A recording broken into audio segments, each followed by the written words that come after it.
Moja kwa moja mtazamaji kutoka chumba cha matangazo hapa jijini Nairobi, ikiwa ni saa 12 na dakika 57. Asante sana kwa kujiunga nasi kipindi cha wakati wa kukujuza taarifa za upeo wa TV47. Mimi ni mtangazaji wako Paul Kirobi, mfasiri kwa lugha ya ishara anafahamika kama Catherine Simalo. Usiku wa leo tuna mengi ambayo tumekuandalia, lakini kwanza kabisa wacha tupate yaliyomo.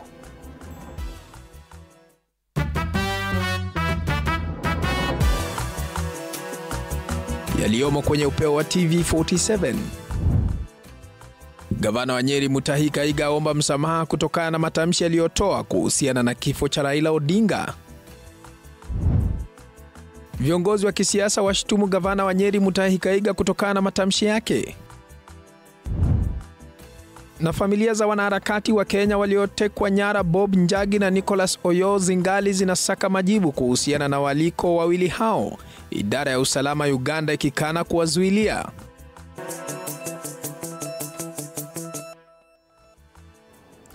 Data kabisa mtazamaji, unafuatilia matangazo haya moja kwa moja kupitia kwenye mtandao wetu wa kijamii. Facebook ni TV47 Live, na pale kwenye comment section utapata tovuti ambayo itakupeleka moja kwa moja, na pia kwenye mtandao wa YouTube ni TV47 Live. Mtandao wa TikTok pia tunapatikana live.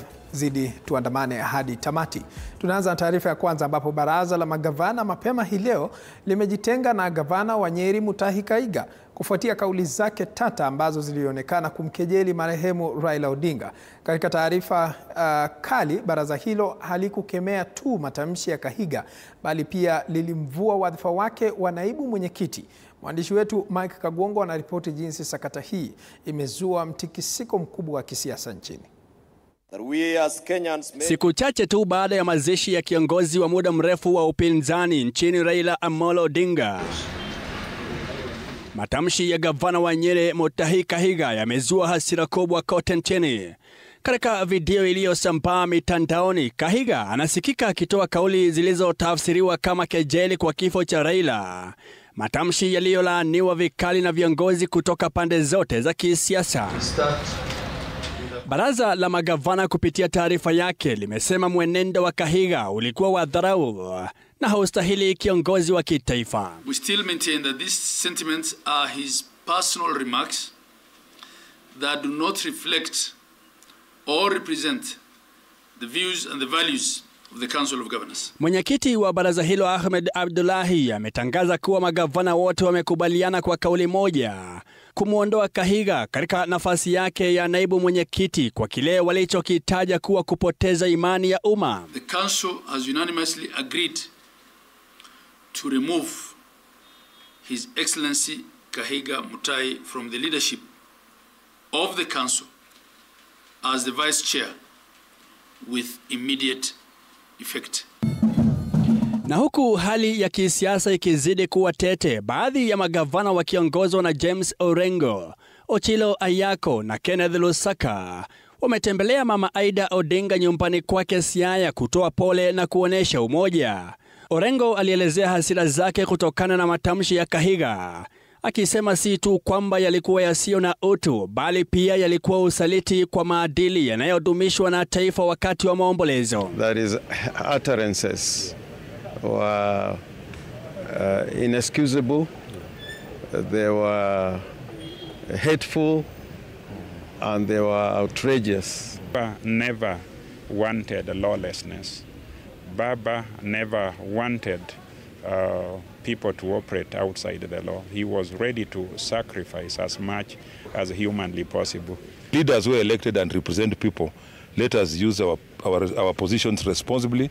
Let us measure what we say, because it can cause unnecessary tension and unnecessary conflict in the country. We want a united country. Kahiga hata hivyo amebaki imara, akisisitiza kuwa maneno yake yalichukuliwa nje ya muktadha. Kwa sasa amejipata katika hali ya upweke wa kisiasa, huku baraza la magavana likifanya jitihada za kurekebisha hali hiyo.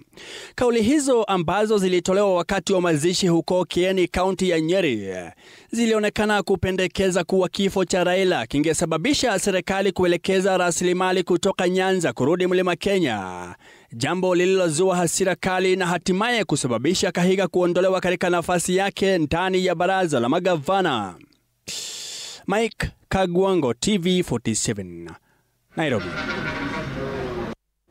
Asante sana Mike Kagongo kwa taarifa hiyo. Tukisalia papo hapo, gavana wa kaunti ya Nyeri Mutahi Kahiga amejiuzulu kutoka kwenye nafasi ya naibu mwenyekiti wa baraza la magavana kufuatia matamshi yake yaliyoonekana kama ya kusherehekea kifo cha aliyekuwa waziri mkuu Raila Odinga. Kahiga ambaye alinasa kwenye video akizungumza kwa lugha yake asili, sasa ameomba familia ya Odinga msamaha na Wakenya kwa jumla, akidai kuwa maneno yake yalinukuliwa visivyo. Andin Kilemi na maelezo zaidi. Ni kutokana na video iliyosambaa mitandaoni ndiyo iliyoibua hisia kali kutoka kwa Wakenya wa matabaka mbalimbali.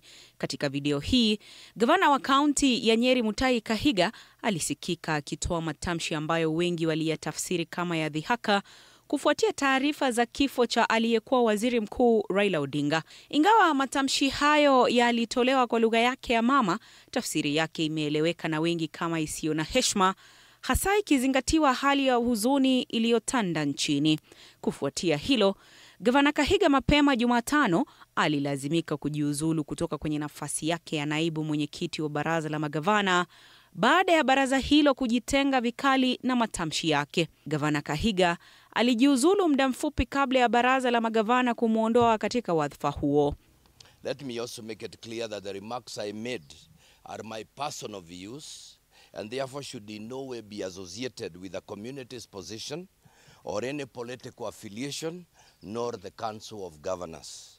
Finally, in noting the huge public interest that this issue has generated, I am taking responsibility of the real and perceived meaning of my remarks, and as a result, therefore, I have decided that with immediate effect, I am going to step down as the Vice Chair of the Council of Governors. Aidha, aliiomba msamaha familia ya Odinga na Wakenya kwa jumla, akidai kuwa hakuwa na nia ya kumuumiza yeyote na kwamba matamshi yake yalinukuliwa visivyo. I want to sincerely apologize to our mourning nation, to the family of the Right Honorable former Prime Minister Raila Amolo Odinga, Mama Aida, her children Rosemary Jr. and Winnie, Honorable Senator Oburu Odinga and Honorable MP Ruth Odinga, and other siblings and their larger extended family, the ODM fraternity and the Luo nation and Kenyans at large.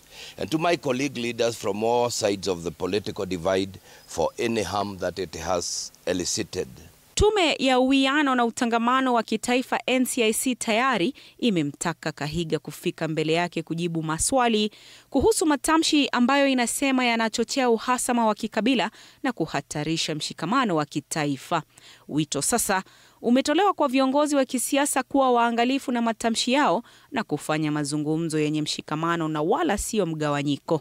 Andrin Kilemi, TV 47.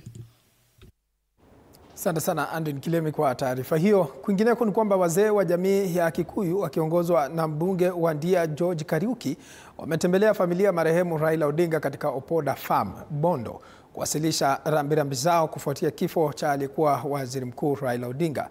Wazee hao wamejitenga na kauli zozote zenye hasira, chuki au ukosefu wa heshima ambazo huenda zimetolewa, wakisisitiza kuwa kauli hizo hazina uhusiano nao wala na jamii yao kwa ujumla. Aidha, mwanawe hayati Raila Odinga Jr. amekaribisha katika ziara hii, akisema ina maana kubwa sio tu kwa familia yao bali taifa kwa jumla. Tuko na elders wana represent kila county ya Central Kenya, na tumekuja hapa kupeana pole zetu kama viongozi kutoka Mlima Kenya, kwa sababu tunajua sisi wote nchi ya Kenya tumepoteza kiongozi chupavu, kiongozi mwenye alikuwa na unite wa Kenya wote, anaunganisha wa Kenya wote. I want to say that we do not in any way associate ourselves with anything negative said out there, any sentiments, angry sentiments, insensitive sentiments said out there. As the leaders, as leaders from the Kikuyu community, we do not associate ourselves with those sentiments. We believe that Raila was, just as he was yours, he was also ours. I know that And he used to say this, that sisi Wakikuyu ni wadhoniwa, ni in-laws wake. Mbali na taarifa hiyo, kwingineko ni kwamba Rais William Ruto amepata pigo kubwa baada ya mahakama kuu kutoa amri za kusitisha utekelezaji wa sheria ya matumizi mabaya ya kompyuta na uhalifu mtandaoni wa mwaka 2024 kufuatia kesi iliyowasilishwa mahakamani na mwanasiasa na mwanaharakati Reuben Kigame pamoja na shirika la kutetea haki za binadamu kupinga utekelezaji wa sheria hiyo. Rais William Ruto Jumatano wiki jana alitia saini mswada wa marekebisho ya sheria ya matumizi mabaya ya kompyuta na uhalifu wa mtandaoni wa mwaka 2024 unaoruhusu serikali kuondoa au kufunga maudhui ya mtandaoni yanayoonekana kuwa haramu, ikiwemo ngono kwa watoto, ugaidi na mafundisho ya kidini yenye misimamo mikali. Hata hivyo, baadhi ya wabunge wametetea sheria hiyo wakisema kwamba inalenga kulinda usalama, maadili na heshima ya taifa. To the issues that we knew were key and affects our community. At that time, there was the issue of Kilifi, where there was this Kwa Benzora or something, Benzaro, and then also what we had had before. And most of these people operate online. And so we had said, how do we navigate that? Secondly, is the child pornography that is so prevalent. Other countries are trying to protect the next generation on how these things are being disseminated. That is why the laws that we said we want to really try and crack it. And if the Europe countries are protecting their territories, the next biggest market is Africa. And when you talk about Africa, Kenya is in the forefront. And therefore, whatever we pass in those small pieces of amendments, and I've mentioned them, and we are very categorical on them. I said we also went into the definition of what is cybercrime, what is other assets, virtual account, identity theft, and computer misuse. And we are trying to only limit ourselves onto those 5 items I've mentioned about.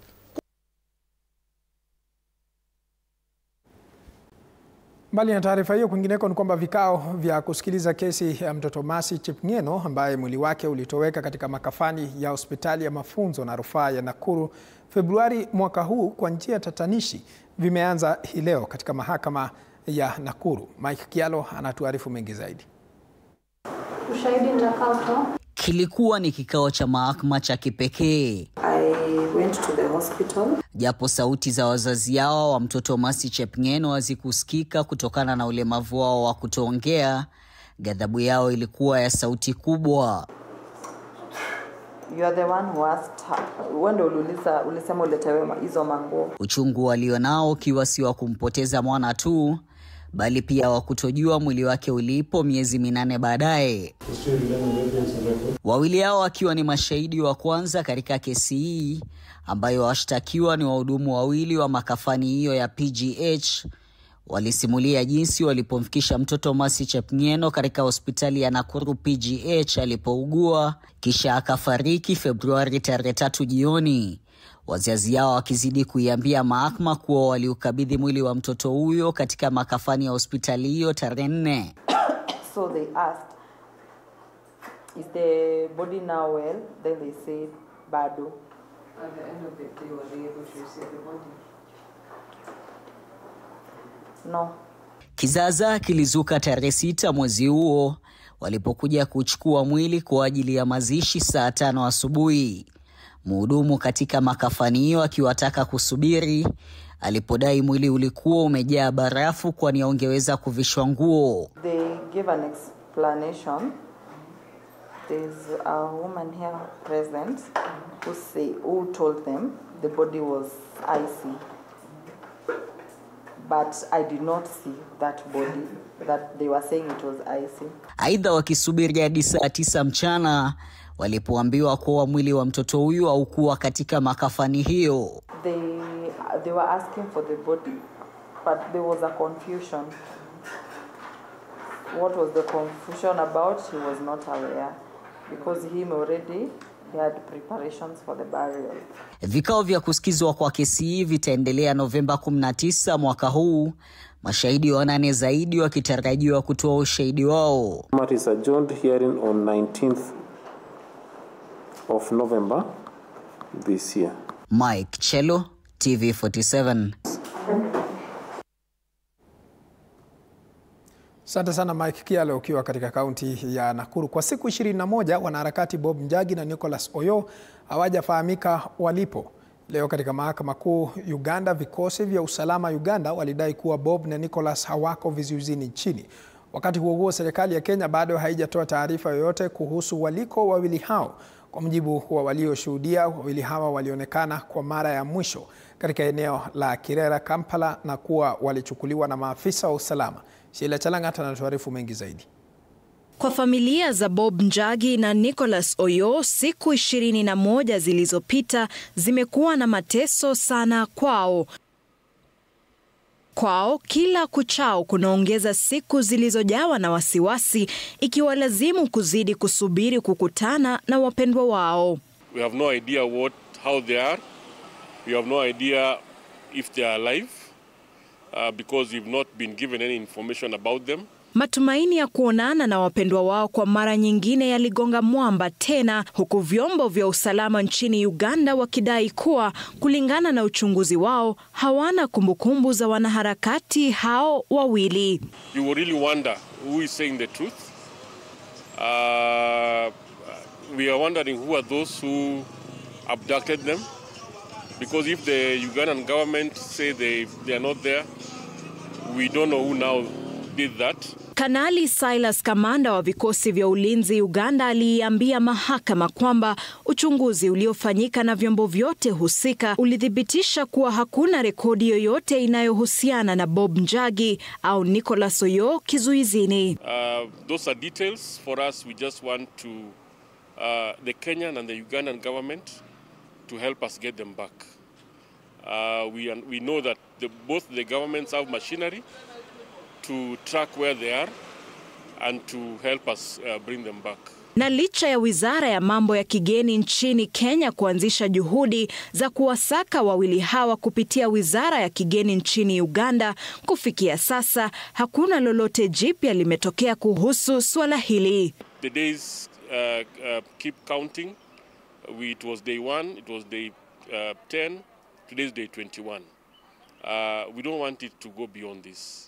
Hata hivyo, kufikia sasa mahakama kuu ya Uganda bado haijatoa uamuzi wao kufuatia ombi la wawili hawa kuwasilishwa mahakamani wakiwa hai au wafu. Mtandaoni, kampeni iliyozinduliwa na mashirika ya haki za binadamu inazidi kuvutia wengi. Kampeni hii ikitaka Rais wa Uganda Yoweri Museveni kufichua wazi kuhusu walipo wanaharakati hao na kuchunguza tuhuma za utekaji nyara. Sheila Chalang'at, runinga ya TV47. Na mbali na taarifa hiyo, wakazi wa eneo la Timbwani Likoni katika kaunti ya Mombasa wanaishi kwa hofu baada ya genge la vijana takriban 30 wenye mapanga kuwavamia usiku wa kuamkia leo na kufanya uhalifu ambao ni pamoja na kuwaibia vifaa vya nyumbani karibu na msikiti wa Masjid Maulana. Kisa hicho kimetokea saa 8 usiku wa kuamkia leo, kimewaacha watu watatu kwenye hali mahututi wakiendelea kupokea matibabu katika hospitali kuu ya Coast General jijini Mombasa. Baada ya kupokea ripoti, maafisa wa polisi walijitokeza na juhudi zao za kuwanasa vijana hao zikagonga mwamba. Hata hivyo, wakuu wa usalama wamefika katika eneo la tukio na kuwatuliza wakaazi, wakati huu wakiahidi kukomesha magenge hayo ambayo kwa muda yamewakosesha wakaazi amani. Watu wamejaa kwa room, kwa dining room na mapanga. Wananiambia nilete simu na pesa. Hata walikuja kwa rumu yangu wakavunja na waliniibia TV, wakaiba simu yangu, wakaiba na pesa, wakaiba na blood dry. Waliingia kwa main gate, walipitia kwa main gate, wakaingia kwa plot, wakavunja mlango wangu wa duka wa ile wa ndani, wakachukua kila kitu na wakaondoka. Information peaneni. Hawa vijana wako hapa na tutawaonyesha. Hatuwezi ruhusu magenge kama haya. Eti watu 50.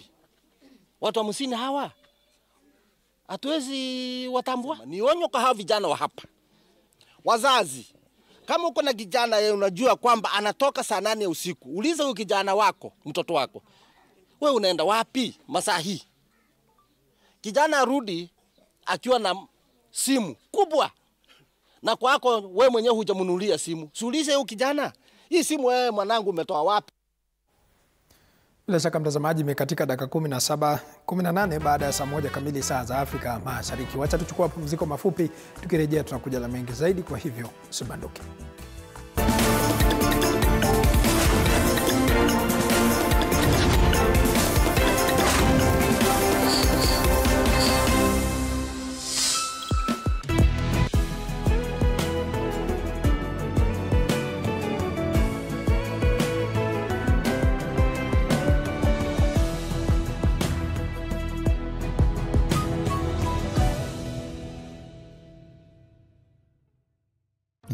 Excuses. It's time to rise, grind, and own your mornings. Join Coach Shadrack Ouma every Monday to Friday from 5:30 to 6 a.m. only on TV47. Full body workouts, zero equipment, maximum results. Start strong, stay strong. TV47 Fitness with Coach Shadrack only on TV47.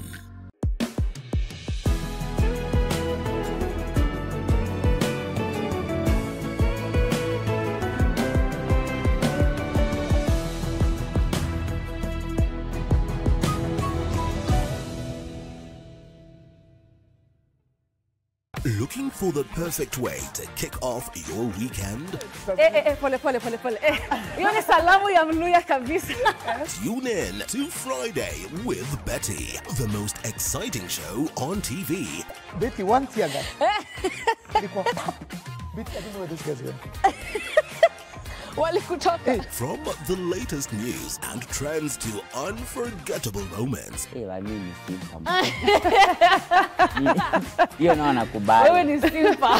Friday with Betty is your go-to show for a fabulous Friday night. Theological, meteorologist, what is that word, Willis? Tune in this and every Friday at 9 p.m. and let's make your Fridays unforgettable. Only on TV47.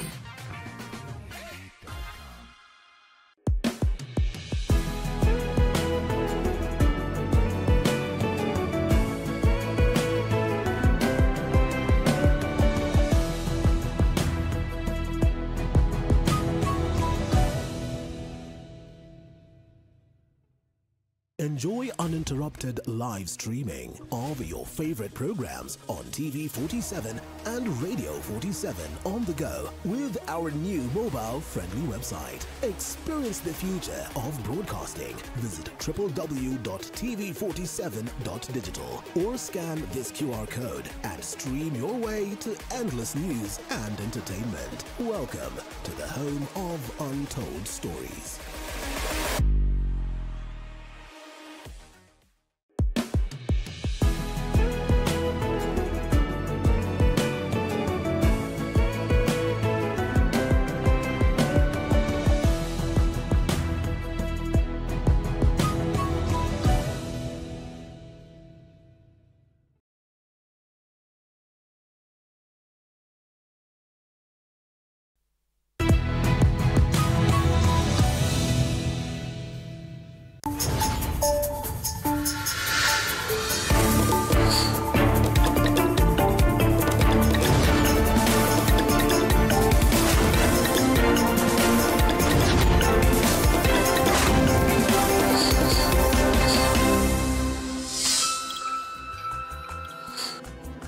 Karibu tena mtazamaji, nizidi kukupasha mengi zaidi. Kutokana na msongomano wa kesi nyingi kwenye mahakama nchini, Chuo Kikuu cha MKU kwa ushirikiano na taasisi za kutoa mafunzo ya maridhiano, wanafunzi zaidi ya 30 wamefuzu kama wataalamu wapatanishi wa kutatua migogoro miongoni mwa jamii na pia vile mahakama.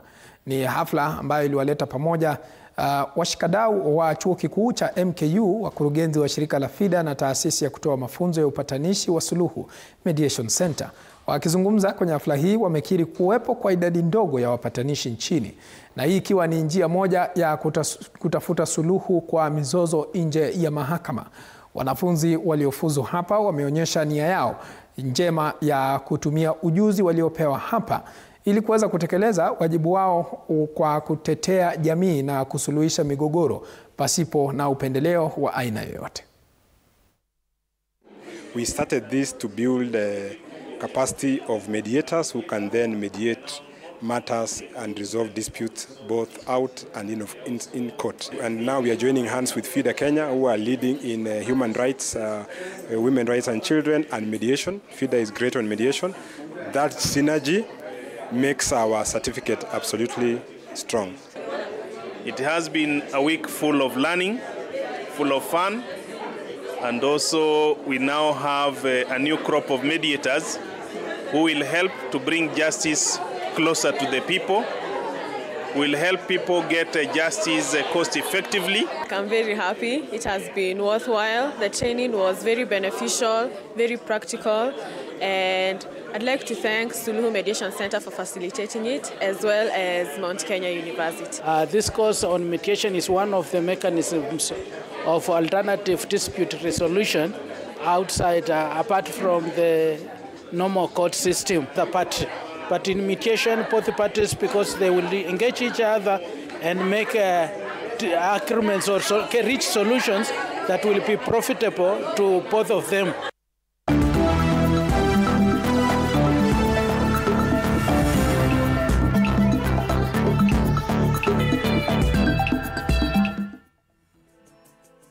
Mtazamaji, tukiingia michezoni ni kwamba maafisa wa kikosi cha timu ya taifa ya Kenya ambacho kitashiriki kwenye mashindano ya Olimpiki ya wachezaji wasio na uwezo wa kusikia wameeleza sababu ya kupunguza nambari ya kikosi hicho.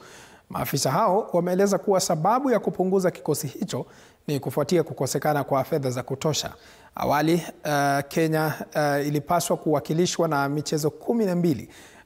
Lakini zikapunguzwa hadi 5 ambazo ni riadha, kuogelea, gofu, basketboli ya akina dada na handiboli ya wanaume. Mashindano hayo yataanza rasmi tarehe 15 hadi 26 jijini Tokyo, Japan.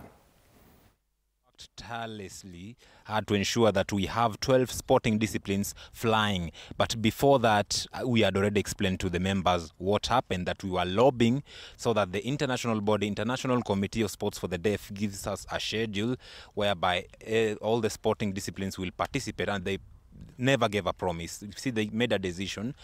The government also decided. We explained to them everything from step one, and we said that we need to speak as one voice so that we advocate for all the sporting disciplines. But you see, the government saw some disunity, which led to the collapse of some things. You see, during the national selections, we had a beautiful event. Kwingineko ni kwamba wachezaji wa Kenya wanaoishi na ulemavu wa kuona wanaendelea kukamilisha maandalizi yao kabla ya kuelekea kwenye mashindano ya kimataifa ya unyanyuaji mizani yatakayofanyika nchini kuanzia tarehe 25 mwezi huu. Zaidi ya wachezaji 20 wanatarajiwa kuiwakilisha Kenya kwenye mashindano hayo, huku matumaini yakiwa makubwa kwamba wataibuka na medali nyingi za dhahabu na kuipeperusha bendera ya taifa kwa fahari. Mashindano haya yanatazamiwa kuvutia wanamichezo kutoka mataifa mbalimbali duniani, yakilenga kuonyesha ubabe, ushindani na dhamira ya kujumuisha wanamichezo wote bila kujali changamoto za kimwili.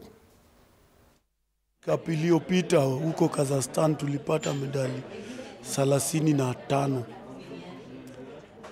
Na hiyo ndio ilikuwa tukafuzu kwenda world champion. Hii tunaenda. They're trying to create homemade gyms in the schools to empower the students to powerlift. So my call to the government is to make sure that there is equality throughout, and also to provide the resources that will make us be more competitive, and also create that visibility to others. Pia hii facility saa zingine inakuwa ndogo, na pia equipments wanaweza tuongezea na watatusupport kwa vyote tu vile. Tuko na matatizo la sehemu la mazoezi imekuwa ni ndogo sana, na tuna wachezaji tofauti katika shirikisho tofauti.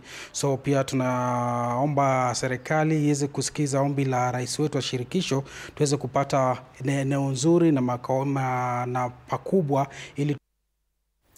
Kwingineko ni kwamba Chelsea wameratibiwa kuchuana na Ajax usiku wa leo kwenye mechi za klabu bingwa Ulaya ambayo itaandaliwa ugani Stamford Bridge. Chelsea wamekuwa wakiyumbayumba msimu huu, lakini wana matumaini kuwa wataibwaga Ajax ambao pia wamekuwa wakisajili matokeo hasa kwenye ligi hii. Real Madrid watamenyana na Juventus, Sporting wachuane na Marseille, Liverpool wamenyane na Frankfurt, nao Monaco wachuane na Tottenham.